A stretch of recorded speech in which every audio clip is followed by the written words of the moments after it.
Hello, this is Brett from SurvivalComms. Now, this is a bite-sized segment of a series on the tool complement I carry in my work truck in my role as a professional COMT.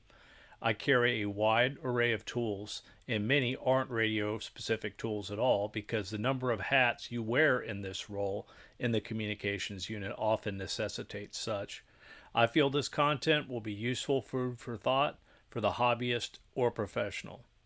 Again, these will be presented in focused short segments, and the first of which will be this kit that rides in this bag, my portable soldering kit. This is my portable soldering kit. This is for light duty soldering tasks in the field where a conventional iron would be impractical. I also have a soldering gun and additional soldering tools in the truck, but this is what I would grab to facilitate a light task in the field. It's in this dry box because it keeps everything together, and it's very easy to see all the contents and retrieve items from this box. I have a carabiner on it with a small lanyard to allow it to be clipped to my main tool pack, or it can be tied to a line for hoisting a short distance, etc. Well, let's go over the contents. Another nice thing about using a rigid case like this is you have a nice little work surface here. So if you're working in the dirt or something like that, you don't have to lay all your tools in the dirt. You have a piece of stainless wool here, or a stainless pot scrubber rather, and you use this to clean the tip of your iron. Now the iron I have does need a USB-C PD power supply or a power delivery, so you need a suitable cable to power the iron.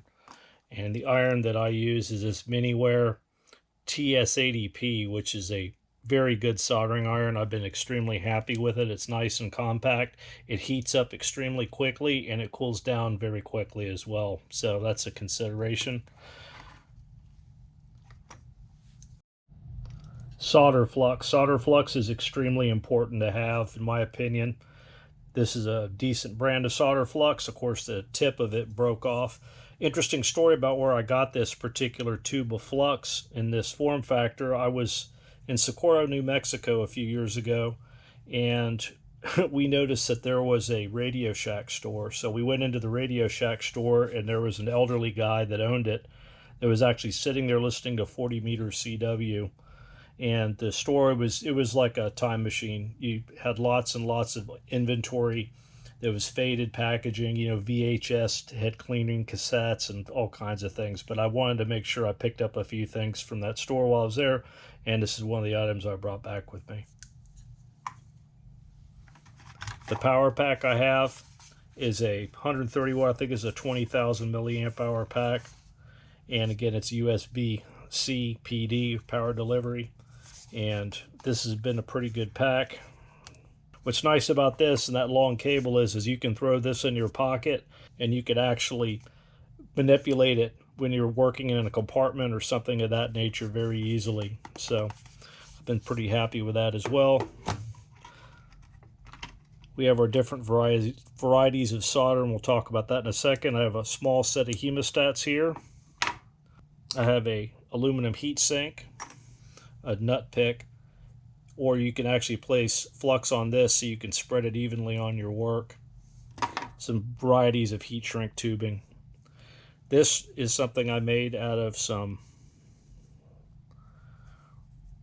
neutral wire, and this is basically a set of helping hands. So you could set this up like that. You can see you can set it on the ground, or if you're working in a compartment or something of that nature.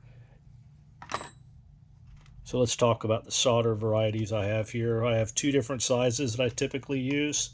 You always want to select good quality solder, and I carry two different sizes. This is a 0.031 and a 0.015, and both of these are Kester 44, which is excellent solder for what I do. So let me demonstrate how quickly this will heat up. Just plug it in. See, it's actually got firmware. And you can see it heating up to working temperature, should be 300 degrees Celsius.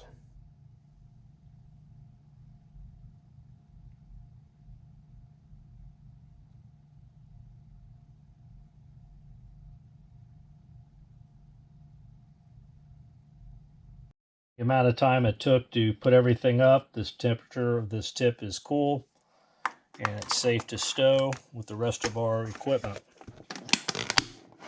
I hope this helps. This is Brett from SurvivalComms. Till next time.